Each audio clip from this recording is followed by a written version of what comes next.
Sementara itu, Saudara, Polda Aceh dan Polresta Banda Aceh mulai mengerahkan sejumlah water cannon untuk melakukan penyemprotan disinfektan di seluruh ruas jalan, pusat pasar, dan tempat umum lainnya di Kota Banda Aceh, Jumat. Penyemprotan disinfektan di Kota Banda Aceh dilakukan oleh berbagai pihak di Aceh. Polda dan Polresta Banda Aceh mulai mengerahkan armada water cannon untuk melakukan penyemprotan disinfektan untuk membasmi penyebaran wabah virus corona. Penyemprotan disinfektan masih dilakukan di ruas jalan dan taman kota di Banda Aceh. Suasana pengguna jalan hingga Jumat siang masih terpantau ramai lalu lalang pengguna kendaraan.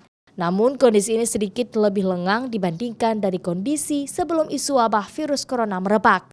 Pemerintah Kota Banda Aceh telah menetapkan statusnya tanggap darurat corona sejak 2 hari lalu. Setidaknya 2 pasien dalam pengawasan dan perawatan di ruang RICU RSUZ Banda Aceh telah meninggal dunia.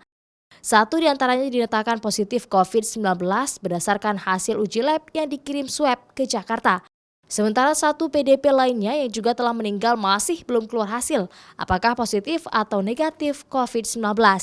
Kedua PDP yang telah meninggal dunia itu asal Lok Semawe dan Aceh Utara. Seperti diketahui, jumlah PDP Corona di Aceh terus bertambah menjadi 38 orang.